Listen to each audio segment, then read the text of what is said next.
বাচ্চা থেকে পুরো এই একটা চকলেটের ডিমের রহস্যময় কামড়ে ফ্যান সবাই।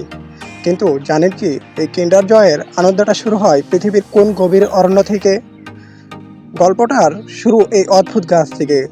চকলেটের প্রধান উপাদান কোকো কিন্তু সাধারণ গাছে ধরে না, সরাসরি গাছের কাণ্ড বা কুড়ি ফুঁড়ে বের হয়। গাছ থেকে পেড়ে রোদে শুকানো হচ্ছে শত শত কোকো বিনস। মজার ব্যাপার হলো, পৃথিবীর প্রায় 70% চকলেটের কাঁচামাল কিন্তু সাপ্লাই দেয় একা পশ্চিম আফ্রিকার দেশগুলো। কোকোর হাজারো জাতের মধ্যে প্রধানত ফরেস্ট্রো ও ক্রিওলোর মতো জাতগুলো বেশি জনপ্রিয়। সবচেয়ে তাজ্জব ব্যাপার হলো, মৌমাছি কিন্তু কোকো ফুলের ধারেও গেছে না। চকলেট উৎপাদনের প্রথম ধাপের এই পরাগায়ন ঘটায় পিঁপড়ার চেয়েও ছোট এক বিশেষ প্রজাতি মিজমাছি। তাই নার্সারিতে চারাগুলো যত্ন নেওয়া হয় বিজ্ঞানসম্মত উপায়ে। এখানে করা হয় নিখুঁত গ্রাফটিং বা কলম বাঁধার কাজ, কারণ একটি সাধারণ ফুল থেকে মিষ্টি কোকো ফল পেতে চাষিদের ধৈর্য ধরে অপেক্ষা করতে হয় পুরো 165 দিন। শুধু গাছেই শেষ নয়, ল্যাবরেটরিতে একদম সায়েন্টিস্টদের মতো চলে পাতার ভাইরাস ও ডিএনএ পরীক্ষা, যেন সামান্য রোগেও পুরো বাগান ধ্বংস না হয়ে যায়। চাষিদের হাতের ভুল যেন বড় ক্ষতি না করে, তাই বিশেষজ্ঞরা মাঠ পর্যায়ে গিয়ে দিচ্ছেন গোপন ট্রেনিং। এবার শুরু হয় আসল কসরত। পর্যাপ্ত মাছি না থাকলে চাষিরা নিজ হাতে সূক্ষ্ম তুলি দিয়ে প্রতিটা ফুলে কৃত্রিম পরাগায়ন করেন। ভাবতে পারেন কতটা পরিশ্রম।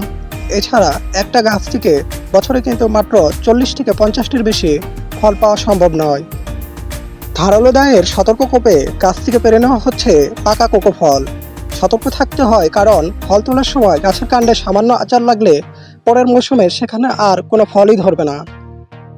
মট করে বাকল ভাঙতে বেরিয়ে এলো ধবধবে সাদা পাল্পের ভেতর লুকিয়ে থাকা বিচি।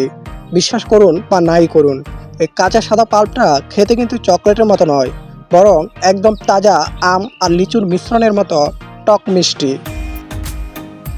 অসাধারণ এক সিক্রেট। গাছ থেকে তোলা এই কাঁচা বীজ কিন্তু মিষ্টিত ধূর, প্রচণ্ড তেতো আর কষাটে। চকলেটের সেই স্বর্গীয় ফ্লেভার ও সুগন্ধ আনতে এতে বড় বড় কলার পাতায় মুড়িয়ে কিংবা কাঠের বক্সে আটকে পুরো 1 সপ্তাহ ধরে পচানো বা ফার্মেন্টেশন করা হয়। এই রাসায়নিক বিক্রিয়াতে জন্ম নেয় আমাদের চেনা চকলেটের আসল অ্যারোমা।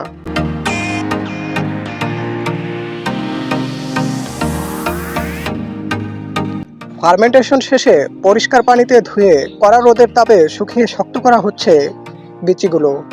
জানেন কি, মাত্র 1 পাউন্ড বা 450 গ্রাম চকলেট তৈরি করতে কিন্তু প্রায় 500টি কোকো বিন লাগে। শুকনো বিচি বস্তাবন্দি হয়ে ল্যাবে যাওয়ার প্রস্তুতি। ইতিহাসের এক মজার তথ্য হলো, প্রাচীন মায়ান ও অ্যাজটেক সভ্যতার এই কোকো বিনগুলোকে মুদ্রার মতো টাকা হিসাবে কেনাকাটায় ব্যবহার করা হতো।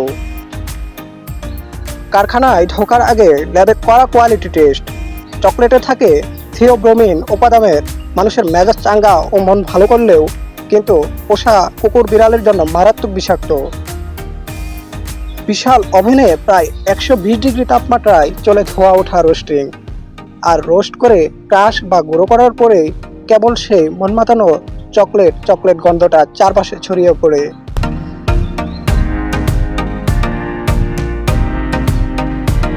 এবার এতে মিশানো হচ্ছে খাঁটি ক্রো milk powder, cocoa butter, sugar আর ভ্যানিলা। চকলেটই পৃথিবীর একমাত্র খাবার যা ঠিক মানুষের তাপমাত্রা অর্থাৎ 37 ডিগ্রি সেলসিয়াসে এলেই নিজে নিজে গলে যায়। চীনের নিখুঁত টানে তৈরি হচ্ছে রেশমি মসৃণ চকলেটের নদী, যা স্বয়ংক্রিয়ভাবে সাঁচে ঢেলে প্যাকেজিং করা হচ্ছে চকচকে ফয়েলে। চোখের পলকে এগুলো রূপ নিচ্ছে আমাদের চেনা উপহারে। আর এভাবে হাজারো খাটুনি আর বিজ্ঞানের জাদুতে তৈরি হচ্ছে আপনার আমার প্রিয় কিন্ডার জয়।